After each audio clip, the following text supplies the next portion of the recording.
Pt. So this is a question of value, and it comes down to what you value. And as a voter, you're going to have to make a decision on who you trust is going to act on values as opposed to the other stuff that's normally done in politics. And I got to tell you, this breaks my heart. On my website, on my campaign website, I have a whole page dedicated to healing the hatred that poisons politics. And we need to have to create forums around the state where it's like an AA meeting where people listen to each other. So you have an oh God, I always mess this up, LGBTQ plus person in the room talking what it's like to be discriminated and having somebody who is violently opposed because of their reasons. To hear that kind of pain, that kind of listening makes a difference, especially if there's a governor in the room saying, yeah, we need to hear this and heal. And so I'm the only candidate who has specific proposals on healing hatred for all communities, and I'd like you to check that out, Heal the Hatred Poisoning Politics at Pt4gov.com.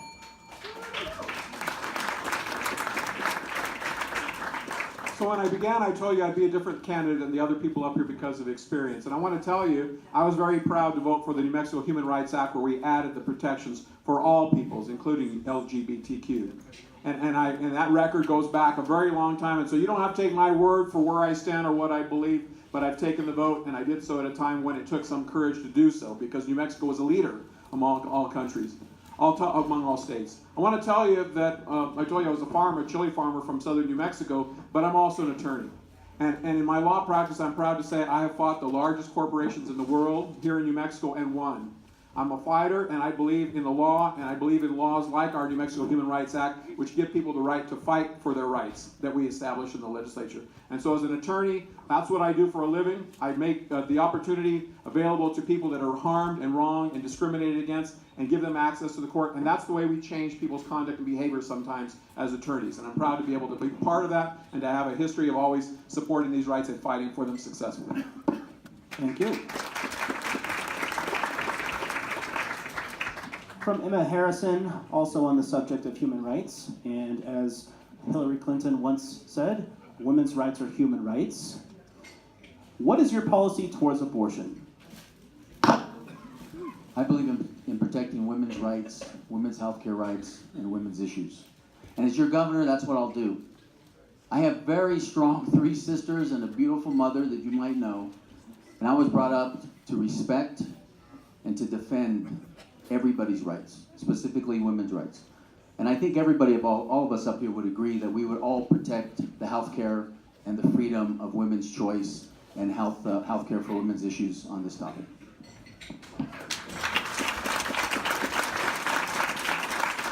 Thank you. Yes, I have a long-standing, strong record about reproductive rights and reproductive choice. I'm on the pro-choice caucus in Congress and lead on reproductive rights issues in a bicameral, actually bipartisan fashion. I'd like to tell you we have enough Republican women, but we don't. In addition, we brought contraceptives and family planning to schools in New Mexico. And back in the Bush administration, when I was the Secretary of Health, and they wanted you to end contraceptive support in public health and only teach sex after marriage, no comprehensive sex education. I got the Bush administration to let us do comprehensive sex ed in New Mexico, age appropriate, K through 12, and we dropped teen pregnancy rates by nearly half in 2004 and 2005. And I will tell you that we've had trouble getting contraceptive protections through the New Mexico legislature. So it's time to bring leadership to the 4th floor to make sure that women's reproductive rights are a paramount protection inside the state of New Mexico. Yay.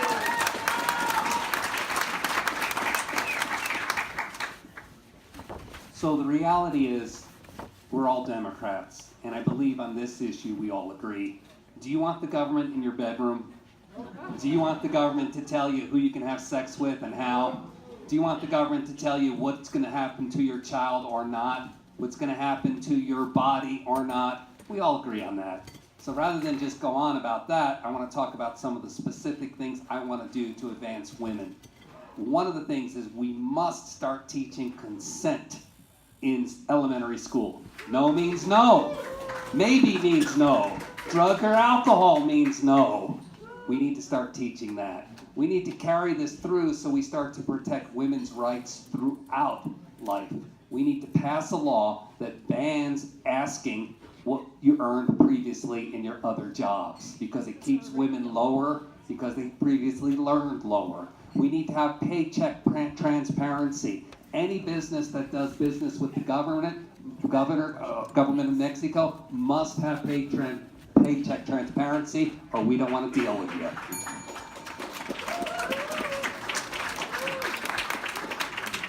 So Peter's right, we do agree on this issue, and I'm solidly pro-choice, but I think that the one thing that I would add to the dialogue we're having, other than agreeing with everyone on this panel, is that we have to make sure that the opportunities for choice are available. What's increasingly happening is a shutdown of clinics, running doctors out of the state, making their lives miserable and difficult. You're right, demonstrations and protests, shaming people who exercise that right. It's not enough to say we stand for the right, but it's important to make that right accessible and available to everyone else, and make it readily available in all of our smaller communities as well too. People shouldn't have to struggle and fight to access that right. We need to make that available to all young women, and I'll tell you, as the father of 3 daughters, and again with Jennifer in the room too, we'll fight as governor to make sure that not only do we protect the right, but we protect the access to that right. Thank you. This time I'd like to recognize Taos Town Councilmember Nathaniel Evans. Thank you for your attendance tonight, sir. Also, former County Party Chair Aaron Sanborn. Thank you for everything you did for the party while you were chair. I'd like to recognize a couple of the other council member candidates who I see in the room right now. Mike Santisteban. Sarah Shepard, aka Slopes Lopez. Melanie Baca, I saw her somewhere earlier. And as I see you, I will recognize you. And I'd also like to recognize the First Lady, Della Bernoni. Thank you for your attendance here tonight as well. So next question. I'm gonna combine 2 audience questions into one, since it's a similar topic. Do you support a wall or additional construction on the border? And is it possible to prevent any wall from being built on our New Mexico state border? And can we construct welcome centers instead?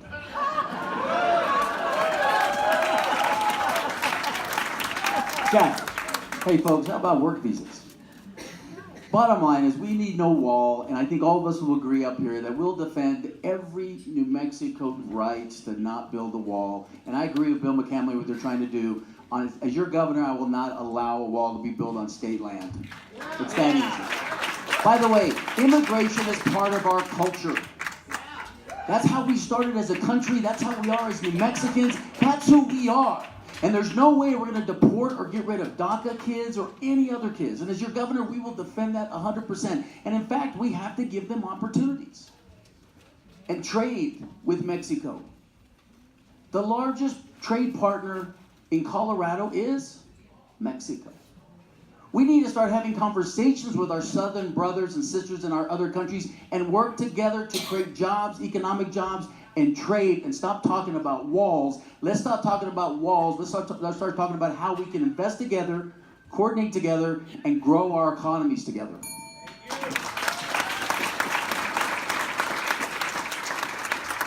Well, I've been spending a lot of time these days at the White House talking about this very thing in a it's not a happy place, the White House.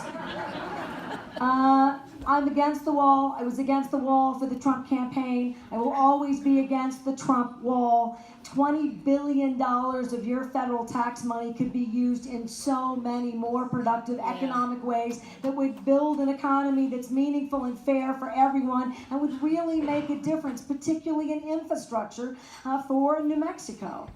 There are really significant fights, and I agree, you're going to need a governor with both experience in that effort and the courage to really take on this administration, because the federal police force gets to come into the state. So we have to think about ways to minimize them so there's no interior enforcement, and that we access and do our very best with sanctuary cities. And you can't build a 2,000-mile wall across rivers and the environment and mountains. It doesn't make any sense. This is a man who wants to divide this country from every other country and discriminate against anybody who doesn't look exactly like himself.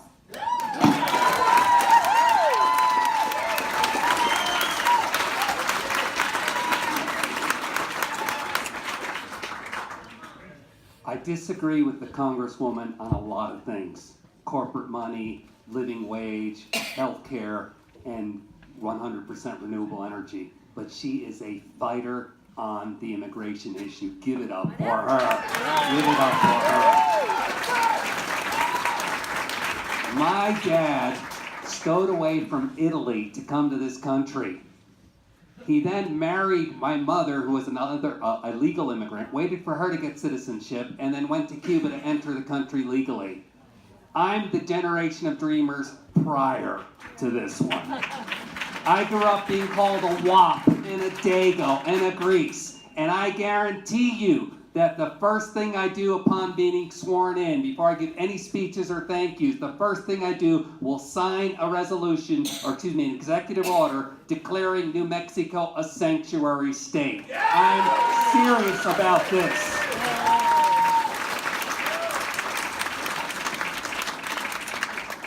So it's a gimmick, right? It's a gimmick for the red meat crowd that needs a wall to get excited about something that this president can accomplish. And I want to tell you, I represent Senate District 31 on the border of Mexico. The district I represent includes Sunland Park, which is across the border. And I got to tell you, there's no part in our state right now that is more prosperous and successful than Santa Teresa, New Mexico. And where they're taking advantage of the location to our border. And frankly, that is one of our keys in New Mexico for job creation and economic development. I'm a businessman. I have been my whole life. Successful at it for many decades. And one thing you do in business is you look at what sets you apart from your competition. Where are the advantages and opportunities? Frankly, our border with Mexico is one of our greatest assets. Yeah. And the last thing that we need to be doing is building a wall between us and our greatest asset with Mexico. In Santa Teresa, we ship across 35,000 Dell computers every day across that border. That part of our state is booming and people get it. Let me just tell you one thing, as the next governor that should be done, that hasn't been done, this governor should be a leader nationally, like all of our politicians in our state on immigration issues nationally. We should be standing up and showing New Mexico's diversity as our greatest treasure.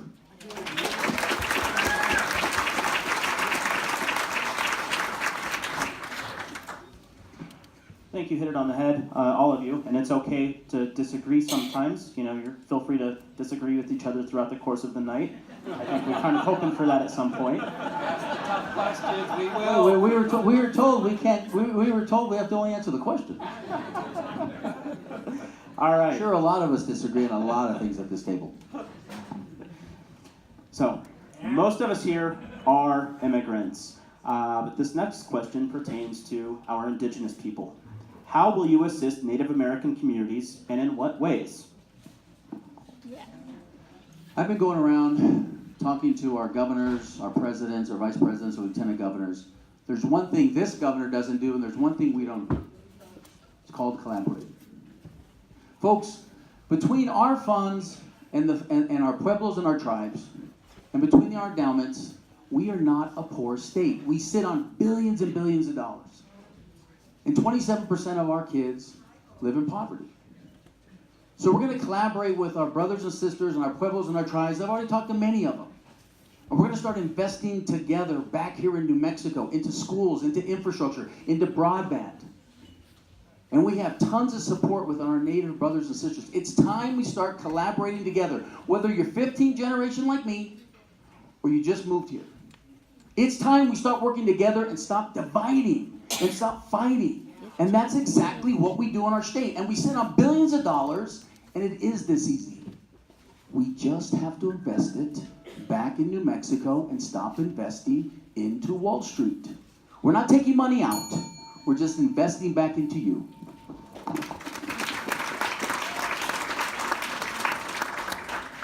So I have a long and lucky actual relationship that I've been able to work with the New Mexico tribes and pueblos. I created the first ever Indian Area Agency on Aging, and I'm very clear about their healthcare values, their elder care values, and quite frankly, they have incredible economic